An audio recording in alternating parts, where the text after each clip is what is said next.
आप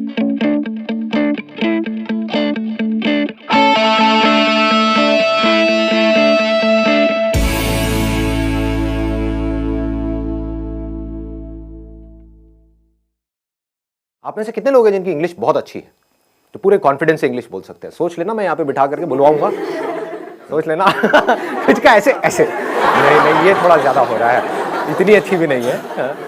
कितने लोग हैं जिनको इंग्लिश समझ तो आ जाती है लेकिन बोल नहीं पाते हैं कॉन्फिडेंस, अपने आप को एक्सप्रेस नहीं कर पाते? सर फंबल बहुत करता है, फंबल बहुत फंबल होता है और अंदर से बोलने से पहले ही हमको डर लगने लग जाता है कि अगर मैं आपको यहाँ पर बुलाऊं आपको समझ आ जाएगा अगर कोई इंग्लिश में बात करेगा, लेकिन अगर मैं आपको कहूंगा बोलने के लिए तो आप कॉन्शियस हो जाओगे।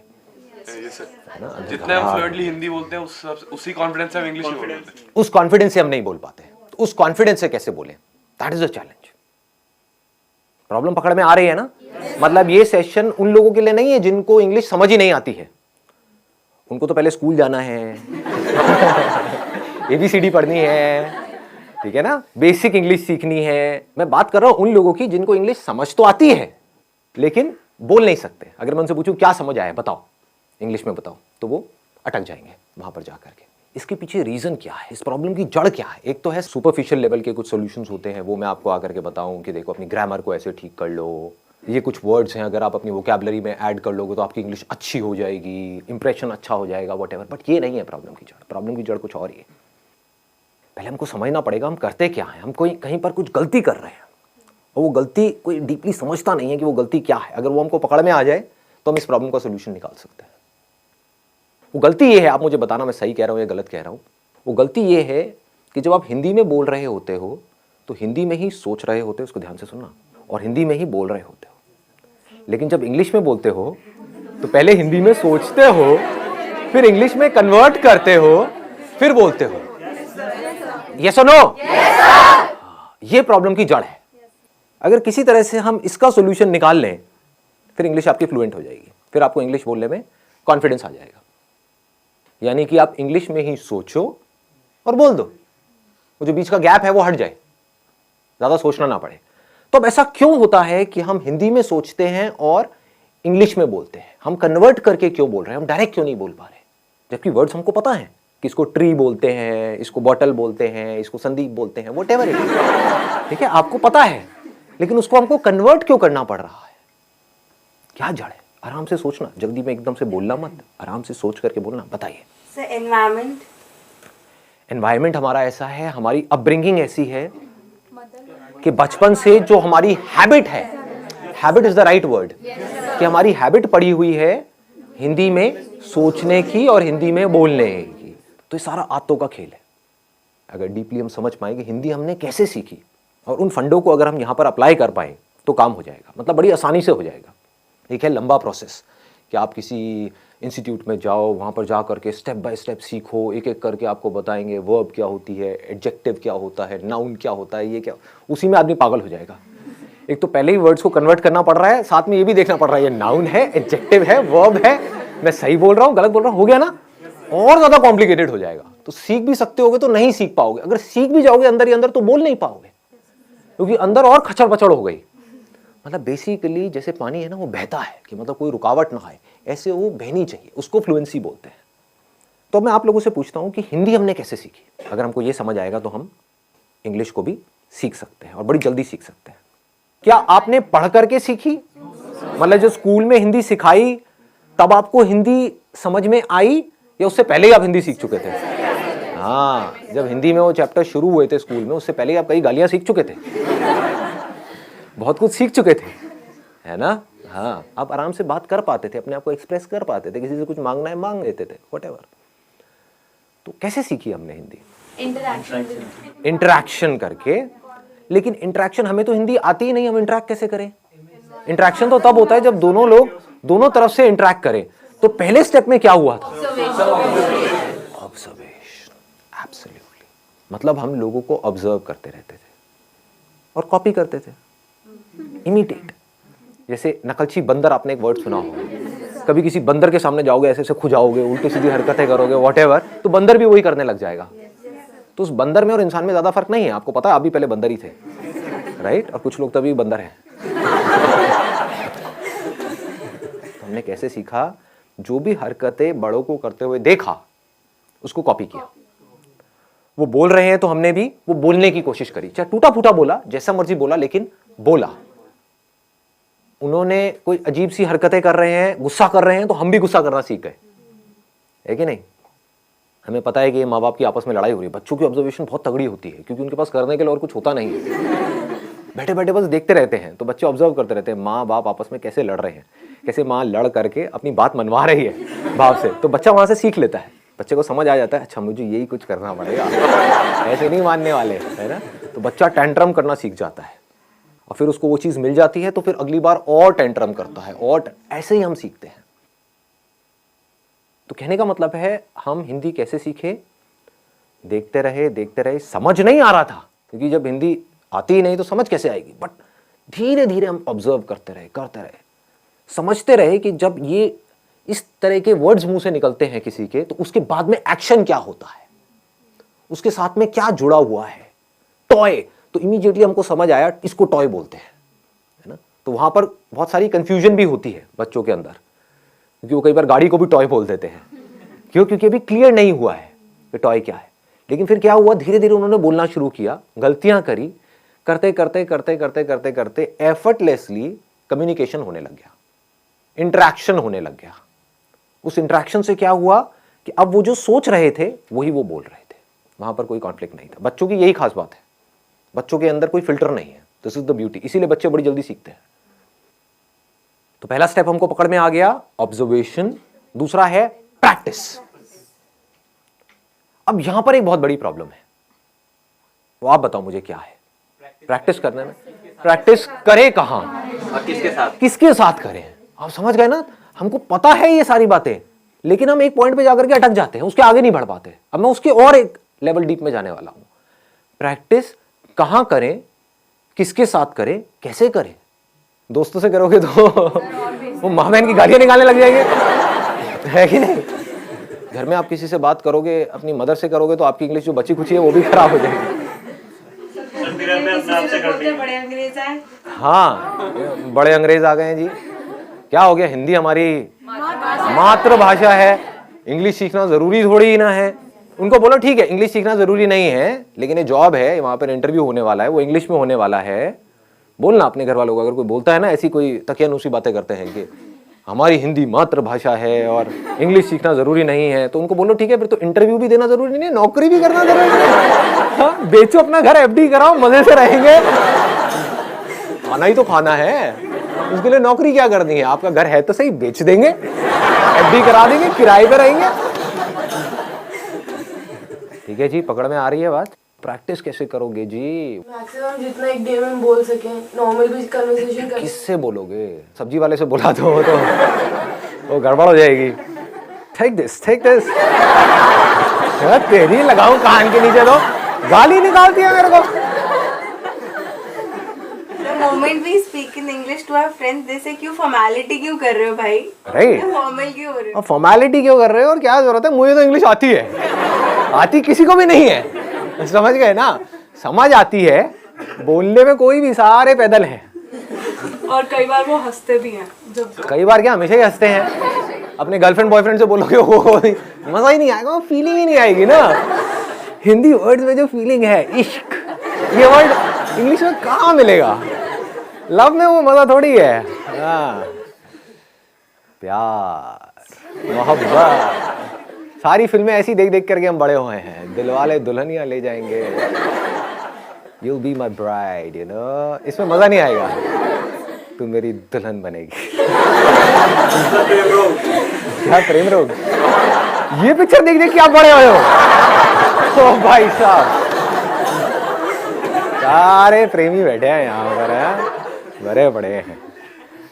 बढ़िया है जी। बताओ जी, ऑप्शन बताओ। It's a good idea. आप लिख सकते हो, मतलब डेली बेसिस पे अपनी एक डायरी लिख सकते हो कि क्या हुआ आज मेरे साथ में पूरे दिन में। उसमें मज़ा भी आएगा, और उस डायरी को जब आप एक साल बाद पढ़ोगे तो अपने ऊपर बड़ी हंसी भी आएगी, क्योंकि उस टाइम पे जब आप लिखना शुरू करोगे तो इंग्लिश बड़ी कमाल की होगी। ये मैं स्कूल में लिखता था, अब मैं बता नहीं सकता उसमें मैं क्या क्या लिखता था, बट अब मैं देखता हूँ तो बहुत हंसी आती है। मतलब कमाल की इंग्लिश होती थी, पता नहीं क्या का क्या मैं बनाता था, क्या क्रिएटिविटी, सारी क्रिएटिविटी उसमें चली जाती थी, है ना। तो this is a good idea कि आप लिख सकते हो अपने जो थॉट्स हैं, सुबह से रात तक जो भी कुछ किया है, क्योंकि लिखने के चक्कर में क्या होगा, आपको पहले सोचना पड़ेगा। सोच करके ही तो लिखोगे, बिना सोचे कैसे लिखोगे। तो this is a good idea. और बताओ व्हाट एल्स। सर हम उनसे बात कर लेते हैं जिनको हिंदी आती नहीं। जिनको हिंदी आती ही नहीं है, कैसे करोगे बात? फेस टू फेस, जैसे चाइनीज हो गए या फिर जो भी जिनको हिंदी आती नहीं आती, अफ्रीकन हो गए सर। और ऐसे लोग contact What's your name? Tell me. Chinese से मत करना भाई साहब, नहीं नहीं।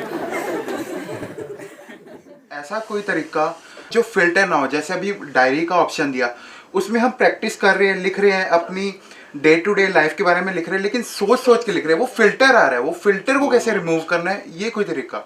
सोचना फिल्टर नहीं है, क्योंकि अगर अभी आप हिंदी भी बोलोगे तो सोच करके ही बोलोगे, वो बस इतनी जल्दी हो जाता है, हमको एकदम से पता नहीं लगता है। जैसे आप एक मूवी देखते हो तो 1 सेकंड में 25 फ्रेम निकल गए हैं, और हर फ्रेम में मिलियंस ऑफ पिक्सल्स हैं, इतना डेटा एकदम से निकल गया है। हमें लग रहा है 1 सेकंड वीडियो का निकला है, एक सेकंड नहीं निकला है, वो 25 फ्रेम्स हैं, तेज निकल गए तो हमें लग रहा है स्टिल नहीं है, वीडियो है। ऐसे ही जब आप हिंदी बोलते हो तो ये मत समझो बिना सोचे बोल रहे हो, लेकिन हो क्या रहा है, आपने सोचा और बोला। सोचना प्रॉब्लम नहीं है, क्योंकि बिना सोचे तो आप बोल भी नहीं सकते। हाँ, मैं आपसे पूछता हूं वेदर कैसा है, आप यही बोलोगे वेदर अच्छा है, ना ज्यादा ठंड है ना ज्यादा गर्मी है। ये वर्ड्स कहां से आए? जो आपने एक्सपीरियंस किया, जो फील किया, उसके साथ में कुछ वर्ड जुड़े हुए हैं। वो सारे जो वर्ड जुड़े हुए हैं वो सब हिंदी में जुड़े हुए हैं। तो उस फीलिंग को, उस एक्सपीरियंस को आप फ्लुएंटली एक्सप्रेस कर पा रहे हो, क्योंकि उसके साथ में वो वर्ड्स पड़े हुए हैं। इंग्लिश के भी पड़े हुए हैं, इसको ध्यान से समझना जो चीज मैं बोल रहा हूं। हिंदी के भी पड़े हुए हैं, इंग्लिश के भी पड़े हुए हैं, बट आप हिंदी फ्लुएंटली बोल पा रहे हो, इंग्लिश नहीं बोल पा रहे। क्यों? क्योंकि आप सोचते, अब इसको ध्यान से समझना, क्योंकि आप सोचते ही हिंदी में हो, और आप हिंदी से इंग्लिश में कन्वर्ट करके फिर बोल रहे हो। कुछ ऐसा हो जाए, अगर आप सोचना ही इंग्लिश में शुरू कर दो तो क्या होगा? Problem solve. हैबिट आपकी अभी पड़ी हुई है हिंदी में अंदर सोचने की। सुबह से रात तक आप करते क्या हो? कभी नोट करना, कहीं पर अकेले बैठे हुए हो, कभी पढ़ रहे हो, पढ़ते पढ़ते एकदम से पढ़ाई से ध्यान हटा, बैठ करके कुछ सोच रहे हो, कुछ गड़बड़ हुई घर में, उसके बारे में सोच रहे हो, सोने से पहले कुछ थॉट चल रहे हैं माइंड में। थॉट है क्या अगर बोलना नहीं है तो? कभी ध्यान से अपने थॉट्स को देखना। थॉट्स में अगर वर्ड्स नहीं है तो थॉट भी नहीं है। बिना वर्ड्स के सोच के दिखाओ, किसी ऐसी चीज के बारे में सोच के दिखाओ जिसका कोई वर्ड माइंड में पड़ा ही नहीं है। इम्पॉसिबल। हमें यह लगता है कि बात करना या बोलना मतलब सिर्फ आपसे मैं बोल रहा हूं, आपसे बात कर रहा हूं, इसको बात करना कहते हैं। अजी नहीं, जो हम अपने अंदर सुबह से रात तक बोलते हैं, एक्चुअल में वो बात करना है। अगर अपने अंदर ही अंदर आप इंग्लिश में बोलते रहो, ये आपके हाथ में पूरा कंट्रोल है, या और कुछ नहीं तो शुरू में इंग्लिश और हिंदी को मिक्स कर दो अपने माइंड के अंदर, तो धीरे धीरे आप देखोगे, नहीं भी चाहोगे तो मुंह से वो ही निकल रहा होगा जैसे थॉट चल रहे होंगे। It is called habit. कितना सिंपल है, मतलब समझ गए ना कि अकेले में आप कहीं पर बैठे हो तो बैठ करके सोच रहे हो कि मुझे ये करना है। Think in English.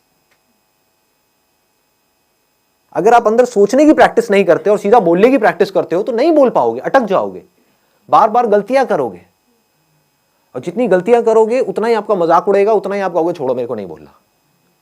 तो इंग्लिश में सोचना है, इंग्लिश के वर्ड्स में सोचना है। ये पूरा कंट्रोल आपके हाथ में है। चाहो तो कर सकते हो, कोई आपको रोक नहीं सकता है, आपको कोई और चाहिए भी नहीं है, अपने अंदर ही अंदर। एंड मोस्ट इंपॉर्टेंट, यहां पे एक सेकेंड ना, and most important, use simple words. यहां पर हम जाकर के फंस जाते हैं। कुछ ज्यादा कॉम्प्लिकेटेड वर्ड्स बनाने की जरूरत नहीं है अपने माइंड में जो आप सोच रहे हो। बड़े आराम से सिंपल वर्ड्स। क्योंकि उसमें क्या होगा, फ्लुएंटली आपकी आदत पड़ जाएगी इस तरह से सोचने की। तो अब एक छोटा सा काम करते हैं यहाँ से, बजाय कल के ऊपर डालने के, आज से और अभी से इसकी प्रैक्टिस करते हैं। आपको जो भी बोलना है या मैं जो भी बोलूँगा इंग्लिश में बोलेंगे, एटलीस्ट कुछ तो प्रैक्टिस होगी ना से तो हाँ है, वैसे आधा घंटे में कुछ होने वाला नहीं है लेकिन at least something is better than nothing. सोच सोच करके नहीं बोलना है, बोल देना है जो भी अंदर से आ रहा है। Sir, what we can do at our home is that we can ask our mother or father that you can give us any topic, any XYZ topic such as dog, water, anything, and we just have to speak for a minute on that topic. Extempore basically. So once a week, even if we do it. And we don't need to use these kind of words like extempore or whatever. So now what is going on is, like say we can have a practical demo as in what we need to do and what we don't need to do. And even if you commit some mistakes, it does not make any difference. My English is also not that good, but how does it matter? If there are people who are making fun of you, they are just giving a boost to their own ego. Yes. If you go and speak in English with a foreigner, they will never make fun of you. Because for them, it's not that important whether what you are saying is right or wrong. What is important is whether they are able to understand, like say, whatever you are trying to express. So sometimes it happens that like our generation is fond of online shoppings, or maybe like if there is a problem in the phone or something like that. So what we can do is instead is that we can call the customer care. There is an option that one is in English, the other is in Hindi. It's a great idea. They'll not judge you according to your voice, and you'll be able to get it that whether they are understanding your English or not. Yeah. And I know that there are some people who talk to these, who call up at these call centers and talk about all the shit stuff. Just for time pass. So now at least you are learning something. I think it's a great idea. Yeah. You can talk to them. Nobody will judge you. You can create an imaginary problem, right? Related to that product or service, right? Create an imaginary problem in your mind. Oh, I'm going through all this pain and suffering and whatever, and then feel it, and then call up. I'm so depressed because of this product. Ma'am, please do something. Nah. You'll get to know that whether they are like able to understand what you're trying to. They will understand. They have to understand because it's their job. The job of your friends is to make fun of you, point out your mistakes. This is where you are wrong, whatever. So it's all about right and wrong.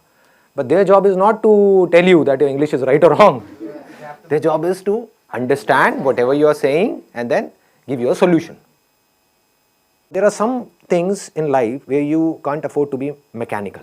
You need to put some conscious effort in it. You need to think, okay, what is it that I need to do? There is a problem. I need to figure out a solution. So here you need to consciously think about that particular problem and need to come out with a solution. So when you are busy, just try to understand the depth of this. When you are busy with finding the solution to a problem, you're so busy and so occupied that you're not concerned about being right or wrong. When we are busy in something, then we are not thinking too much about it. For example, you must have noticed, if you are speaking with a foreigner, some of your relatives or whatever, like say they are from UK or US and they've come to India at your home, and you are talking to them in English. Do you see what I'm saying? Now you are so busy in talking to them, you're not thinking about being right or wrong. So if you're trying to find out the solution of the problem which is right now there on the top priority, you would see the whole of the energy is going in finding out the solution. So this English will start coming out effortlessly. These thoughts, these words in English will start coming out effortlessly because this is what you desperately want and need. This is the power of our mind. I'm going in a different dimension, like say, if your mind has to do something, if you are in a situation, for example, if there is a mother and a child, and the mother says, no, I don't have that much of energy in my body or whatever it is, right? But the moment her child is in danger, she will have so much of energy that she will be able to fight with 10 people, all by herself. How was this energy released? whenever there is a problem which is huge, then the mind releases energy to find out a solution. And mind has the power to do anything and everything. Interesting, no? Try to find out the solutions of the biggest problems in your life in English. That will take care of this problem of learning English. So, you will not have to put in effort to learn English. You will learn English automatically. As you learnt Hindi automatically. It's easy. It's easy. It's simple. Yeah. The major thing that discourages us to speak is like being judged by people. And like at the back of our minds, we always think what would the other person think about us. Let those people go to hell. Curse them in your mind. Stare करते हैं वो लोग गलत बोलते So English. Speak up with confidence. This is the key. You know what? Even if you're not confident, just pretend to be confident.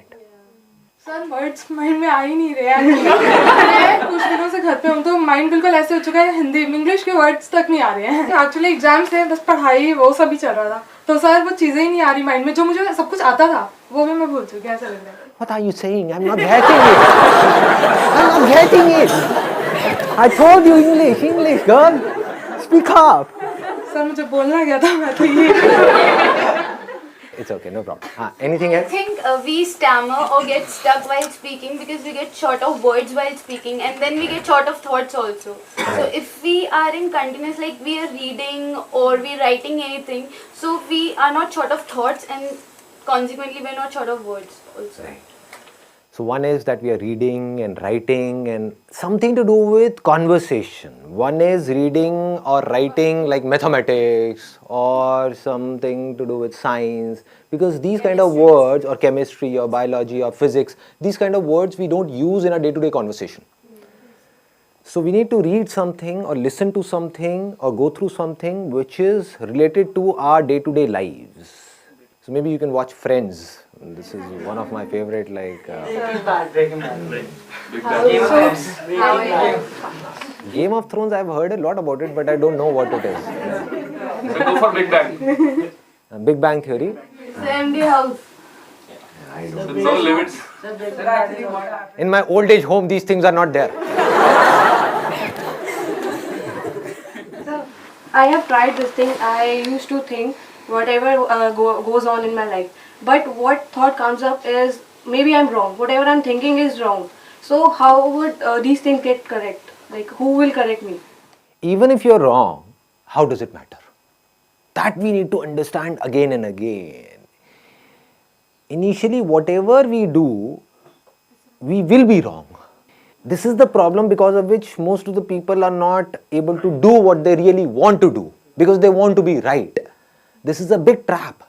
When you start doing something, anything for that matter, whether it is business or any kind of work or an art or a skill, what happens is we try to do it and we are not able to do it properly and we give it up.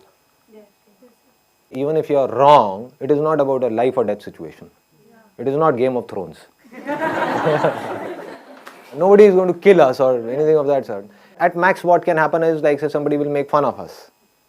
So what is happening is they are smiling, they are laughing. Right, because of us. So is it a problem or is it a good thing? Good thing. It's a good thing. Yeah, right. Because something good is going on because of you. Yeah. Whether they are laughing on your jokes or whether they are laughing on you, how does it matter? We need to say, okay, no problem, just keep doing it, keep doing it, keep trying, keep trying, keep trying. I think that is a key word. Keep trying, keep trying, keep trying. So Dr. APJ Abdul Kalam has stressed on this thing that no matter what your age is, you should keep learning always. Right.